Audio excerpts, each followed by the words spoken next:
Hello friends, myself Yasmin Patel welcomes you all once again at my digital platform of शिक्षा point. दोस्तों, आज हम लोग बात करने वाले हैं अपने सोशोलॉजी सीरीज के नेक्स्ट टॉपिक की, जो है फैमिली। फैमिली यानी कि परिवार। तो इसमें हम लोग दोस्तों ये देखेंगे कि फैमिली क्या होती है। ठीक है, फैमिली एक इंस्टीट्यूशन की तरीके से कैसे काम करती है। ठीक है, फैमिली के कितने वेरिएशंस होते हैं, और इन्हीं सब के साथ हम लोग बात करेंगे कुछ इम्पोर्टेंट कीवर्ड्स की भी, जो इस टॉपिक के लिए बहुत ही इम्पोर्टेंट है। चलिए हम लोग स्टार्ट करते हैं। फैमिली तो जैसा कि वर्ड है हमारे पास फैमिली, जिसे हिंदी में हम लोग परिवार के नाम से जानते हैं। ठीक है, तो दोस्तों, अगर हम लोग को डिफाइन करना हो फैमिली को, तो हम लोग नॉर्मल लैंग्वेज में कह सकते हैं, the family is the basic unit of the social structure in every society. मतलब जो प्रत्येक सोसाइटी में जो एक बेसिक यूनिट होती है सोशल स्ट्रक्चर की, सामाजिक ढांचे की जो मुख्य इकाई होती है, उसी को हम लोग परिवार कहते हैं। ठीक है दोस्तों, फिर हम लोग अगर बढ़ते हैं आगे, तो हमें ये पता चलता है क्लियरली, अगर हम लोग देखें नॉर्मल भाषा में, तो सबसे पहले अगर कहीं पर भी फैमिली एग्जिस्ट करती है, तो वहां पर एक प्लेस होगी। ठीक है, उस प्लेस पर कई सारे लोग रह रहे होंगे। ठीक है, वो लोग कुछ समय से रह रहे होंगे। ठीक है, तो वहां पर एक सोसाइटी बनेगी। ठीक है, वो सोसाइटी पे जो सारे लोग रह रहे होंगे, उनका जो अलग अलग प्लेसेस होंगी, उस पर्टिकुलर प्लेस पे जो लोग रह रहे होंगे, उस सेम प्लेस पे जितने लोग रह रहे होंगे, तो जितने लोग उस सेम प्लेस पर रह रहे होंगे, उन सारे लोगों को हम लोग किसके अंडर रखेंगे? फैमिली के अंडर रखेंगे। ठीक है दोस्तों, तो जैसा कि हम लोग देख रहे हैं कि स्लाइड पे भी आ रहा है कि the basic unit of the social structure in every society is the family. The specific pattern of the family life in any given social structure is the product of modes and varies with the time, place and peoples। वही बात जो हम लोगों ने बताई कि मतलब सबसे पहले एक प्लेस होती है, फिर उसके बाद लोग पीपल रहते हैं वहाँ पर कुछ समय के लिए, सोसाइटी बनती है, फिर जो लोग किसी सेम प्लेस पर रहते हैं उसको फैमिली के अंडर रखते हैं। ठीक है, therefore the family has been seen as a universal social institution, as an inevitable part of human society. It is built around the needs of human beings to regularize sexual behavior and protect and nurture the young beings। अगर हम लोग बात करें family की और कई सारी definitions के बारे में, ठीक है, तो हम लोगों को जैसे कि पुराने जो सोशोलॉजिकल थिंकर थे, और जो क्लासिकल थिंकर हम लोग कह सकते हैं, उन्होंने फैमिली को जो डिफाइन किया था, तो उनका कहना था family was a group based on marriage, common residence, emotional bonds and stipulation of domestic service. ठीक है, कुछ लोगों का कहना था कि the family has also been defined as the group based on marital relations, rights and duties of parenthood, common habitation and reciprocal relations between parents and children। कुछ sociological thinker ने फैमिली को डिफाइन किया कि जो family है वो एक group है, जो आधार है जिसका मैरिटल रिलेशन, मतलब शादीशुदा लोग रहते हैं, उनके कुछ पेरेंटहुड की राइट्स होते हैं, ड्यूटीज होते हैं। ठीक है, उनको वो लोग परफॉर्म करते हैं, और उनका एक रेसिप्रोकल रिलेशन होता है अपने बच्चों के साथ में, और उनके मतलब पेरेंट्स के साथ में। ठीक है, some sociologist feel that the family is a social group characterized by the common residence, economic cooperation and reproduction. These definitions point out the basic or the minimum essentials of the family as a special kind of social grouping। अब हम लोगों ने छोटे छोटे points में मतलब इसको describe करने की कोशिश की है, कि मतलब किस तरीके से हम लोग राइट कर सकते हैं फैमिली की डिफिनीशन की, या कौन कौन से पॉइंट होंगे तब हम किसी चीज को कहेंगे कि हाँ ये एक फैमिली है। ठीक है, तो इसमें नंबर 1 आता है, it involves a sexual relationship between the adults of opposite sexes. मतलब इसमें एक सेक्सुअल रिलेशनशिप एग्जिस्ट करता है किन लोगों के बीच में? दो लोगों के बीच में, जिनका जो सेक्स यानी कि जेंडर जो होता है एक दूसरे के विपरीत होता है। अगर हम लोग बात करें नेक्स्ट पॉइंट की, तो वो है इट इन्वॉल्व्स देयर कोहैबिटेशन और लिविंग टुगेदर। मतलब जब मतलब दो लोग या दो से अधिक लोग जब एक स्थान पर रहते हैं, सेम स्थान पर एक साथ रहते हैं, कई समय तक के लिए, तो उसे भी हम लोग किसके अंडर रखेंगे, फैमिली के लिए। इसी सीक्वेंस में अगर हम लोग नेक्स्ट पॉइंट की बात करें तो आता है it involves at least the expectation of relative permanence of the relationship between them। मतलब एटलीस्ट उन लोगों के अंदर ये इंटेंशन रहती है कि जितने भी लोग रह रहे हैं सेम प्लेस पे, वो लोग किसी को भी अगर कोई प्रॉब्लम होगी तो वो सब लोग एक साथ मिल करके अगर उस प्रॉब्लम को सोल्यूशन निकालते हैं। अगर कोई भी पर्टिकुलर आदमी को कोई प्रॉब्लम आई है तो फैमिली के सारे मेंबर अगर मिल करके उसको सॉर्ट आउट करने की कोशिश करते हैं, एक रिलेशनशिप को एग्जिस्ट करते हैं, तो उसे भी हम लोग किसके नाम से जानेंगे, उसे भी हम लोग दोस्तों फैमिली यानी कि परिवार के नाम से ही जानेंगे। अब हम लोग बढ़ते अपने नेक्स्ट पॉइंट की ओर, जो कि है most important of all the relationship is culturally defined and societally sanctioned, it is marriage। जो मतलब फैमिली का एक बेसिक पॉइंट है, या हम लोग कह सकते हैं वेरी इम्पॉर्टेंट पॉइंट है या इम्पॉर्टेंट वर्ड है, वो है मैरिज। मतलब कि विवाह। यहाँ पर क्या होता है कि ये सबसे ज़्यादा एक्सेप्टेबल रिलेशनशिप है सोसाइटी का, जिसको हम लोग किसी कल्चर के द्वारा डिफाइन करते हैं और लागू से करता है सोसाइटी। मतलब ऐसा नहीं है कि किसी एक पार्टिकुलर धर्म में ही शादी को मुख्य ग्रुप माना गया है फैमिली का। ये हर उस रिलीजन में एग्जिस्ट करता है। मतलब सबका कल्चर जो होगा वो अलग अलग हो सकता है, बट उसको जो सैंक्शन करेगा, मतलब इन्फोर्स यानी कि लागू जो करेगा, वो हमारी सोसाइटी ही करेगी। ठीक है दोस्तों। दोस्तों अब हम लोग बात करेंगे कि जो फैमिली होती है वो एक इंस्टीट्यूशन यानी कि संस्था की तरीके से कैसे काम करती है। Now we are discussing about the title family as an institution. ठीक है, तो हम लोगों ने ये पहले की वीडियोस में ये पढ़ रखा है कि सोशल इंस्टीट्यूशन क्या होता है।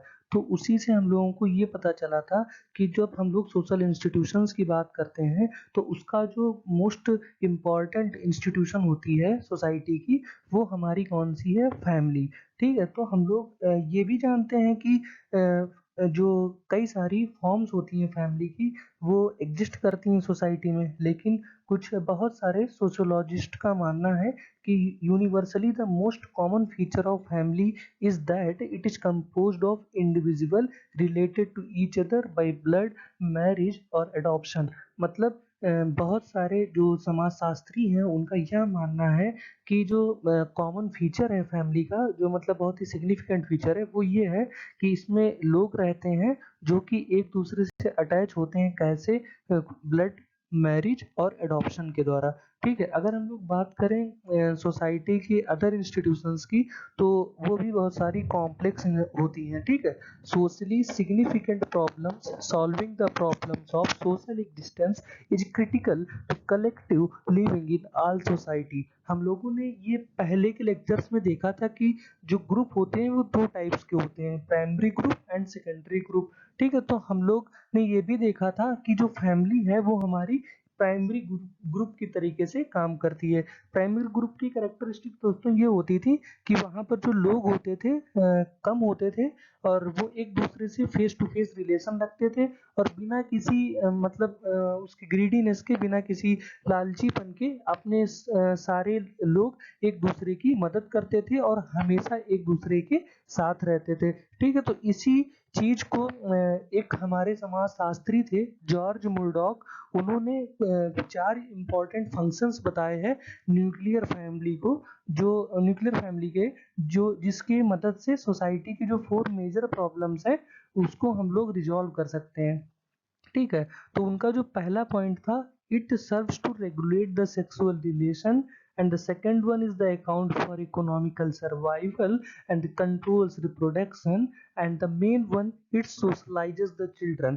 तो अगर हम लोग ये कहें तो ये देखें तो हम लोग ये कह सकते हैं कि फैमिली जो है एक इंस्टीट्यूशन की तरीके से अगर काम करेगी तो वो जो प्रॉब्लम होती है सेक्सुअल बिहेवियर की, उसको रेगुलेट कर देगी, उसको संभाल लेगी। और जो इकोनॉमिकल प्रॉब्लम होती हैं, जो मतलब पैसे से रिलेटेड समस्याएं होती हैं उनका भी समाधान निकल आएगा। ठीक है, reproducing new members of society, जो भी सोसाइटी में नए मेंबर्स आएंगे उसको भी फैमिली रेगुलेट करने का काम करेगी। और मेन जो सबसे इम्पोर्टेंट पॉइंट है, जो नए लोग आ रहे हैं सोसाइटी में उनको वो लोग सोशलाइज करने का काम भी करेंगे, ताकि वो लोग जब सोसाइटी में अपना कदम रखें, जब वो सोसाइटी में अपना कंट्रीब्यूशन दें, तो वो एक इफेक्टिव मेंबर की तरीके से काम कर सकें सोसाइटी के लिए, और अपने कल्चर के साथ सोसाइटी के लिए एक इफेक्टिव वर्क कर सकें। सोसाइटी में जो फैमिली एग्जिस्ट करती है उसके जो फॉर्म्स हैं वो कितनी तरीके से वेरी करते हैं। ठीक है, so now we are going to discuss about the topic variations in the family forms. ठीक है, इसके अंडर हम लोगों ने क्या किया है कि आप लोग आसानी से समझ सकें, तो हमने इसको कुछ पॉइंट्स में डिवाइड किया है, जिसमें हम लोग ने सबसे पहला जो पॉइंट लिया है रेजिडेंस का लिया है, यानी का निवास का लिया है। तो इसके अंडर जो फैमिली आती हैं, फैमिली फॉर्म्स आते हैं, वो दो तरीके के आते हैं। Number one is matrilocal and the number two is patrilocal. ठीक है, तो इसमें जो पहला वाला है मैट्रिलोकल, इसमें क्या होता है कि शादी के बाद जो कपल्स हैं वो दुल्हन के घर पे रहते हैं, मतलब जो दूल्हा है, जो हस्बैंड है, वो वाइफ के घर जाकर के रहता है। और अगर हम लोग बात करें अपने दूसरे पैट्रिलोकल वर्ड की, तो इसमें जो केस होता है बिल्कुल अपोजिट होता है। यहाँ पर जो दुल्हन होती है, जो फीमेल होती है, जो वाइफ होती है, वो हस्बैंड के घर आकर के रहती है शादी के बाद। तो अगर हम लोग बात करें मोस्टली इंडिया में, तो यहाँ क्या होता है कि अगर हम लोग देखें तो पैट्रिलोकल का एग्जिस्टेंस जो है ज़्यादा है। मतलब यहाँ पर जो रेजिडेंस चूज करने का राइट है वो हस्बैंड के पास होता है, ना कि वाइफ के पास। ठीक है, इसी क्रम में जो हम लोगों ने अपना दूसरा क्लासिफिकेशन किया है वो डिसेंट के आधार पर किया है, जिसे हिंदी में हम लोग वंशावली कहते हैं। इसमें भी दो प्रकार की फैमिली फॉर्म्स पाए जाते हैं। पहला है जिसे हम लोग मैट्रिलिनियल सोसाइटी के नाम से जानते हैं, और दूसरा है जिसे हम लोग पैट्रिलिनियल सोसाइटी के नाम से जानते हैं। और इन दोनों के बीच का भी एक होता है जिसे हम लोग बाइलेटरल सोसाइटी के नाम से जानते हैं। ठीक है, तो मैट्रिलिनियल सोसाइटी में क्या होता है कि जो डिसेंट है, कि वो फैमिली डिसेंट जो है फैमिली में, वो फीमेल लाइन के आधार पर ट्रेस किया जाता है। और जो पैट्रिलिनियल सोसाइटी है वो भी बिल्कुल जस्ट रिवर्स होती है मैट्रिलिनियल सोसाइटी की। मतलब जब हम इसमें डिसेंट को देखते हैं तो हम लोग रिलेट करते हैं from the side of male. ठीक है, और एक रिलेशन एग्जिस्ट करता है बाइलैटरल, मतलब जो हम लोग दोनों साइड का रिलेशन मिला करके हम लोग कोई न्यू रिलेशन को डेवलप करते हैं। ठीक है दोस्तों, फिर हम लोगों ने अपना नेक्स्ट टर्म लिया है अथॉरिटी, अधिकार। ठीक है, इसके अंडर भी जो फैमिली के फॉर्म्स हैं वो दो ही पाए जाते हैं बाकी की तरीके से। पहला है जिसे हम लोग पैट्रियार्की के नाम से जानते हैं, और दूसरा है जिसे हम लोग मैट्रियार्की के नाम से जानते हैं। पैट्रियार्की को हिंदी में पितृस्तात्मक और मैट्रियार्की को हिंदी में मातृस्तात्मक भी कहते हैं।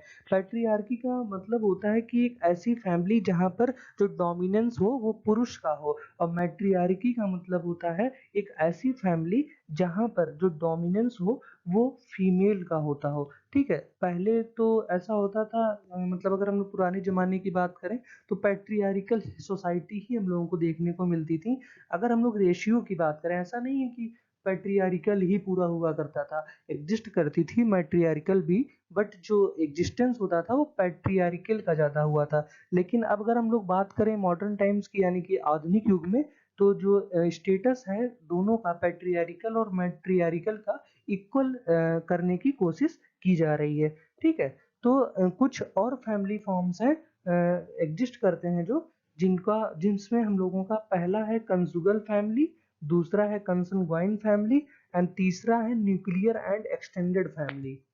जिसमें हम लोग अब बात करें कंजुगल फैमिली की, तो दोस्तों ये एक ऐसी फैमिली होती है जिसमें जो मेंबर्स होते हैं वो शादी के बाद के होते हैं। ठीक है, we can say that family in which the members consist of married couple and their children, जिसमें मैरिड कपल रहते हो और उनके बच्चे रहते हो। ठीक है, नेक्स्ट है हमारा कंसंग्वाइन family. It is a family in which the members are related by the descent rather than by marriage. इसमें क्या होता है कि एक फैमिली का फॉर्म ही है, लेकिन जो इसमें मेंबर्स हैं वो एक दूसरे से संबंधित होते हैं खून के आधार पर, ब्लड के आधार पर, on the basis of descent. ठीक है, मैरिज के आधार पर ना संबंधित होकर के वो लोग डिसेंट के आधार पर एक दूसरे से लिंक करते हैं, रिलेट करते हैं।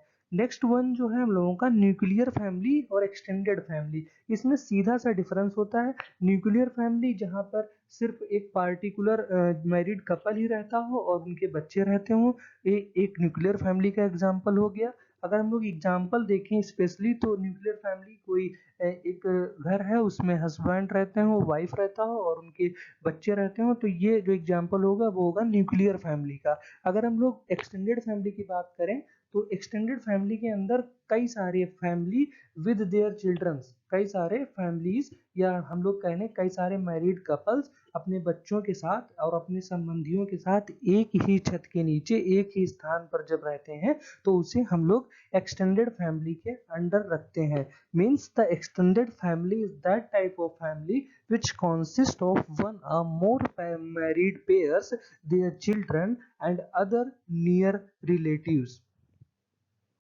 लोग देखेंगे कि जो फैमिली होती है उसके सोशल फंक्शंस कौन कौन से होते हैं। मतलब हम लोग अब डिस्कस करने वाले हैं social functions of the family के बारे में। ठीक है, जो फैमिली है वो हम लोगों ने पहले ही देखा कि जो इंस्टीट्यूशन है उसका बहुत ही इम्पोर्टेंट पार्ट है, एक तरीके से इम्पोर्टेंट इंस्टीट्यूशन ही होता है हमारा फैमिली।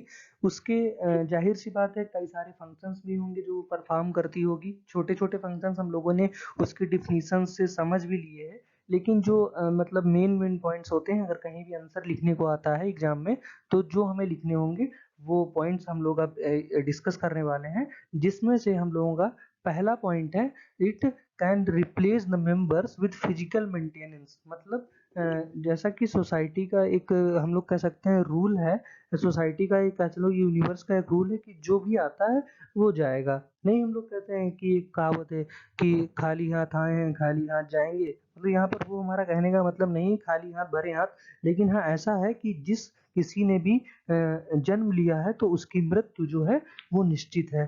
तो जैसे कि मृत्यु निश्चित है, जन्म हो रहा है, तो एक तरीके से it is an cycle phenomena. ठीक है, हम लोग कह सकते हैं एक सर्कुलर फिनोमेना है। ठीक है, तो it is the family that feeds clothes and shelter them. जो फैमिली है वो जो नए लोग आते हैं उनको फीड भी करती है, कपड़े भी देती है और उनको रहने उनकी व्यवस्था भी करते हैं, क्योंकि उनके पास एक ये ड्यूटी होती है, उनका ये राइट होता है, उन्हें ये परफॉर्म करना ही होता है। जो नेक्स्ट पॉइंट है वो है रेगुलेशन ऑफ सेक्सुअल बिहेवियर। मतलब जो फैमिली है वो रेगुलेट करती है सेक्सुअल बिहेवियर को। यहाँ पर क्या होता है कि each and every members sexual behaviour is influenced to some extent by what is learned in the family setting. We can say that the sexual attitudes and the patterns of behavior we learn in the family reflect the societal norms and regulate our sexual behavior. The sociological notion of sexual regulation should not be confused with repression.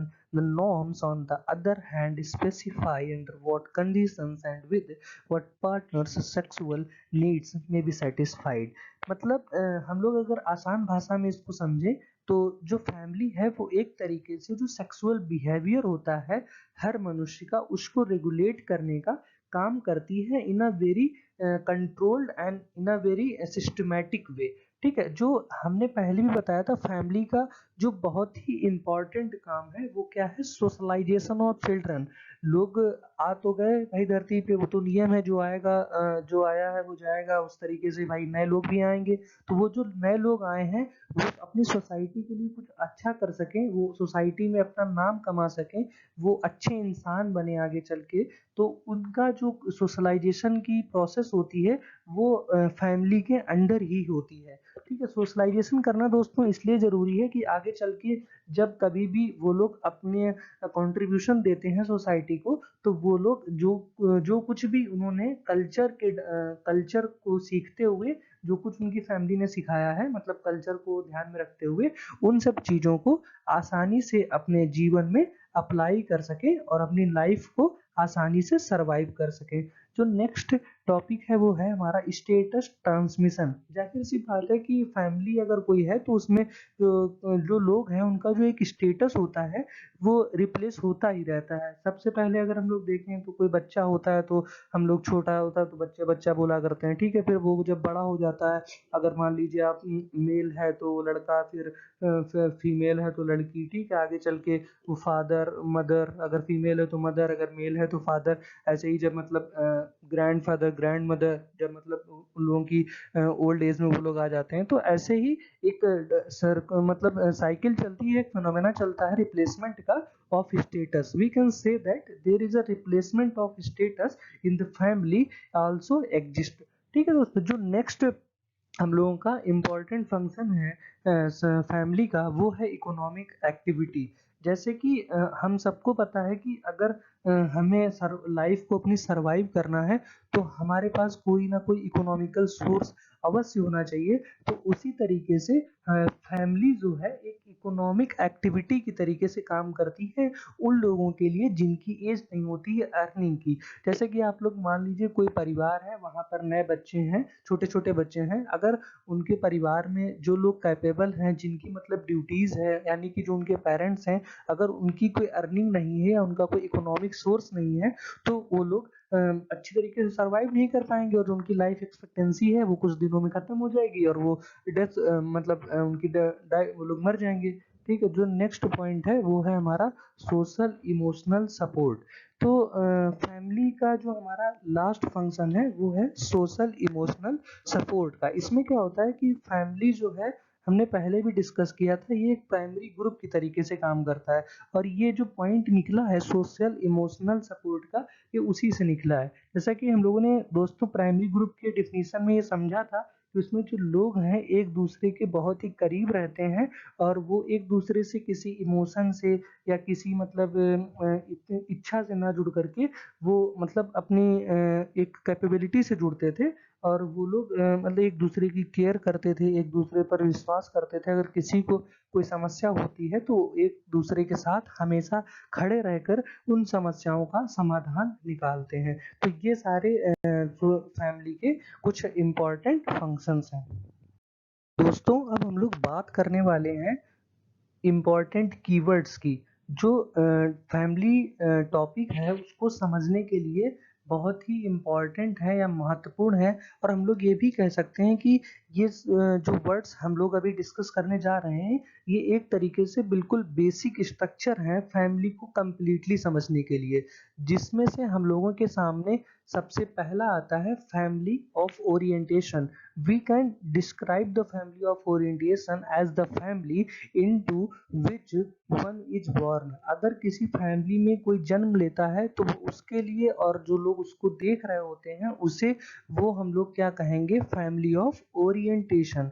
अगर हम लोग बात करें अपने next word की जो कि है family of procreation, it is a type of family of which the person concerned is a parent. इसमें क्या होता है कि ये एक फैमिली का टाइप ही है जिसमें कई सारे लोग होते हैं और जो उनकी केयर करता है वो कौन करते हैं, पेरेंट्स करते हैं। ठीक है। जो नेक्स्ट वर्ड है हम लोगों के पास वो है किन। इट बहुत ही सिंपल होता है। किन हम लोग कह सकते हैं जब कोई लोग अटैच करते हैं, रिलेट करते हैं वंश या डिसेंट या विवाह के माध्यम से, तो वो किन के अंदर आते हैं।